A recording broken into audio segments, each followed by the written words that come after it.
recevons à présent Bernard Blot et Linda Robillard, les deux cofondateurs de The Must, pour 10 minutes de parole de dirigeants. Bonjour Linda. Bonjour. Bonjour Bernard. Bonjour. Alors on va parler de The Must. Est-ce que vous pouvez nous expliquer ce que fait The Must, Linda? Alors The Must est un animateur de communauté. Voilà, il propose en fait une plateforme, une sorte de place de marché, sur lesquelles les gens ont capacité à avoir des services, du lien social et de la solidarité. Alors c'est donc une sorte de réseau social finalement, Bernard, que vous avez créé. On peut le qualifier comme ça? C'est en plus un réseau social. Ça permet des échanges de nature de services ou de nature financier, mais c'est un réseau social en même temps. Et qui s'adresse aux communautés. Du coup, on ne s'adresse pas à un individu en particulier, on va s'adresser à une communauté. Est-ce qu'on peut donner un exemple de communauté, par exemple? Par exemple, on a la communauté des enseignants, voilà, qui ils viennent sur la plateforme, ces enseignants, pour pouvoir disposer de services relatifs à la sortie scolaire et à l'organisation des sorties. Alors, on va en parler un petit peu plus en détail, juste pour bien comprendre. Donc, du coup, vous avez édité une plateforme que vous adressez à une communauté, et ensuite, toute cette communauté va venir l'enrichir, se connecter dessus directement. Et qu'est-ce qu'elles vont faire alors, du coup, sur cette plateforme? Alors, à cet endroit-là, l'individu fait partie, il est membre en fait d'une communauté, et il a la conscience du partage de l'information et d'une consommation solidaire. D'une consommation solidaire dans quel sens du coup? C'est-à-dire en fait qu'il a une orientation de consommation avec une volonté de partager en fait de l'information et d'avoir une consommation intelligente. Donc de partager de l'information qui est liée à sa communauté, c'est-à-dire exactement, tout à fait. Des produits vont pas s'échanger la même chose que des enseignants. Voilà, il partage des centres d'intérêt et à cet endroit-là, la communauté fait la force et la richesse de l'information. Et ça existe depuis combien de temps, The Must, Bernard? 2014. 2014. Voilà. Donc ça existe depuis 2014. Est-ce que vous pouvez nous expliquer comment est-ce que vous en êtes venu à vous dire il faut créer une plateforme pour les communautés? Alors en fait, on est parti du constat qu'aujourd'hui, les plateformes, elles sont les places de marché, comme on les appelle aussi, elles sont orientées, elles sont destinées à des individus, donc des individualités. Vous allez sur une plateforme pour acheter des chaussettes, des cravates, vous achetez un produit. On a des plateformes en fonction des usages qu'on veut avoir. Exactement, tout à fait. Donc généralement, c'est lié à un produit plus qu'à une prestation, c'est ce qu'on constate. Et comme vous allez sur le marché, généralement vous y allez aussi pour du lien social. Et aujourd'hui, quand vous allez sur Internet pour faire des consommations, vous ne trouvez pas de lien social, vous ne trouvez pas d'action solidaire et la relation est très froide. Donc voilà, donc nous on a voulu créer du lien et faire que les gens aient envie d'aller au marché. Quand vous voulez aller sur le marché, vous y allez aussi pour pouvoir rencontrer le marchand et que le marchand vous écoute. Voilà, et qui est un vrai échange. Et donc là, vous remettez ce lien social qu'on pouvait trouver effectivement dans une boutique ou sur un marché, dans une plateforme numérique. Voilà, exactement, tout à fait. C'est simple, mais c'est compliqué. Voilà. C'est ça, c'est exactement ça. C'est simple, mais c'est compliqué à faire. Très compliqué. Donc c'est ça votre gros élément différenciant, ou il y a d'autres éléments différenciants effectivement sur cette plateforme? C'est-à-dire que du coup, vous organisez les besoins communs ou les difficultés communes. Par exemple, des assistances maternelles, on peut avoir des difficultés, vous pouvez avoir des difficultés pour trouver des assistances maternelles. C'est des difficultés, mais vous pouvez les organiser autour de la communauté. Alors, quand on cherche The Must sur Internet, on trouve quelques informations et on voit notamment ce terme apparaître qui est handy responsive. Qu'est-ce que ça veut dire? Alors ça c'est un peu dans notre ADN. Donc on est très sensible en fait à la langue des signes. D'ailleurs, on est en partenariat en fait avec des écoles en langue des signes. Donc la personne sourde a aussi possibilité de venir sur notre plateforme et d'avoir la possibilité d'échanger en langue des signes. Voilà. D'ailleurs, tu peux t'exprimer en langue des signes. Alors moi je parle la langue des signes. Bonjour à tout le monde. Voilà, on va pas pouvoir faire l'interview en langue des signes parce que moi je ne la parle pas, mais effectivement.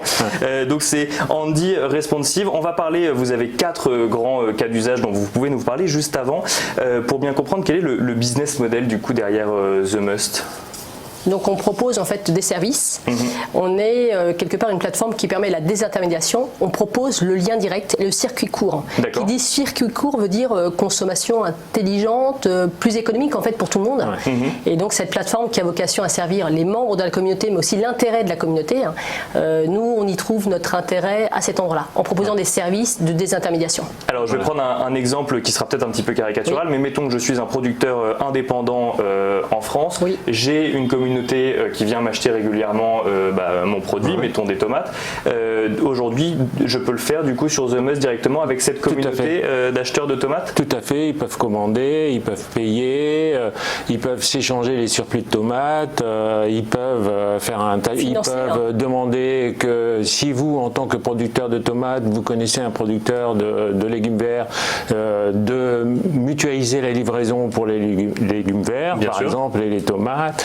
En fait, tout ça c'est organisé puisque la plateforme peut géocaliser l'ensemble des transactions qui vont avoir lieu. D'accord, donc en fait en tant que producteur de tomates, hier j'avais la possibilité de me créer mon site e-commerce finalement, et aujourd'hui là je crée plus que ça une communauté Du coup, excusez-moi, avec un bémol, c'est-à-dire que cette communauté elle est liée par du lien social et des valeurs. Bien sûr. Et là je l'entends pas, parce que là vous décrivez quelque part un site internet sur lequel je vais acheter des tomates. Un site simplement marchand, donc il faut effectivement payer quelque chose qui fédère une communauté. Tout à fait, il faut que ces personnes-là elles aient un intérêt à avoir un lien direct avec le producteur par exemple, ou à envisager des actions solidaires pour ceux qui ne pourraient pas consommer ou qui consommeraient moins pour des raisons financières. Et dans ce cas-là, il y a une intelligence en fait de vie sociale qui permettrait à certaines personnes un peu plus éloignées ou qui n'auraient pas les moyens de manger comme il le faudrait, d'avoir des actions solidaires.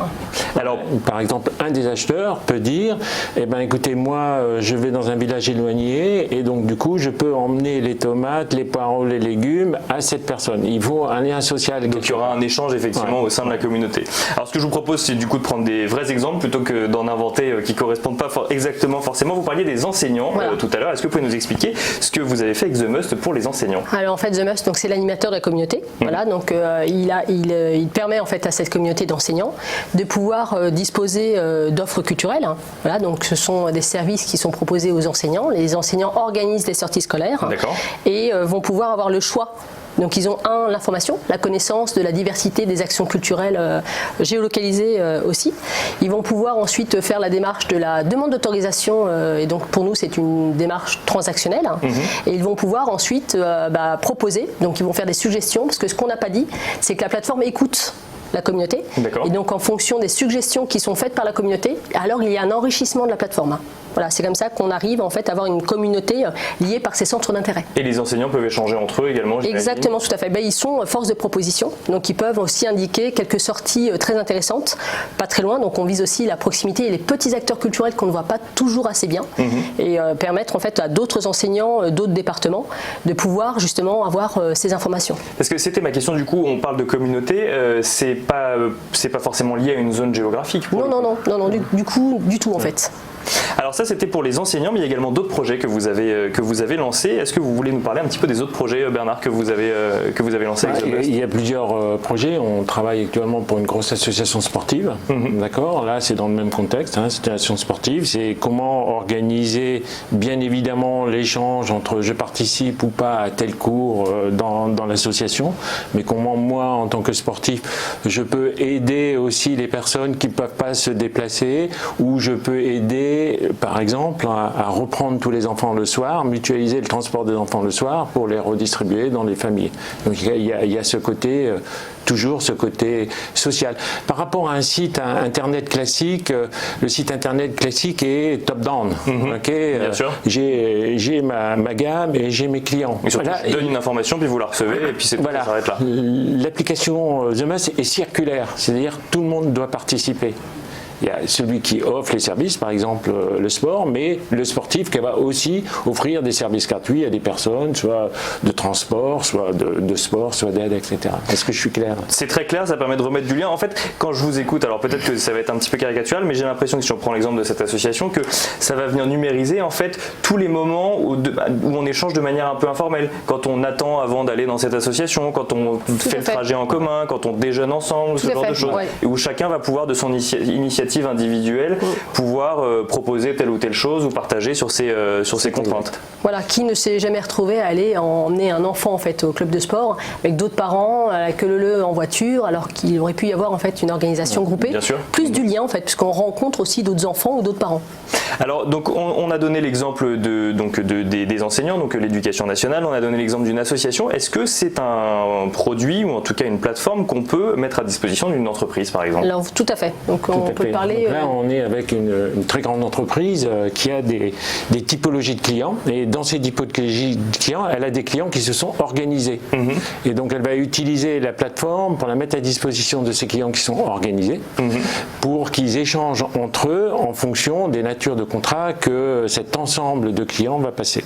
Et donc tout l'échange des particularités des contrats va se faire sur la plateforme The Must. Donc les clients sont déjà organisés, donc ils ont une communauté. En fait, ils deviennent une communauté parce qu'ils se sont organisés. Et en fait, il leur manquait la plateforme pour mieux s'organiser et échanger. Donc c'est amusant, c'est l'entreprise elle-même qui va mettre cette plateforme à disposition de ses clients. Voilà, parce qu'en fait, elle a un intérêt à organiser en fait cette communauté et à la rendre fidèle, parce que l'entreprise a un intérêt aussi à ce que la communauté échange avec elle pour justement envisager l'écoute et donc faire évoluer son offre. Oui, parce que les entreprises, enfin l'entreprise avec laquelle on est, si vous voulez, les clients n'achètent pas que son produit. Bien sûr. Et donc le produit fait partie d'un ensemble d'autres produits. Et donc à partir de là, elle gère la communauté des clients sur l'ensemble des produits qu'elle va acheter et non plus que sur son produit. Et ça, c'est assez novateur, encore une fois, puisque l'échange a lieu. On est un cercle en fait. On rappelle en fait que par exemple l'entreprise elle va pouvoir maintenir l'emploi et elle le maintient et le prix n'est plus le critère en fait de sélection du client. Voilà, le client a une approche plus globale et il va envisager que grâce à ce maintien d'emploi local, il est prêt à faire un effort financier, mais parce qu'en fait derrière il y trouve aussi des valeurs. Donc une certaine solidarité, un emploi local qui permet en fait aux voisins de maintenir son job.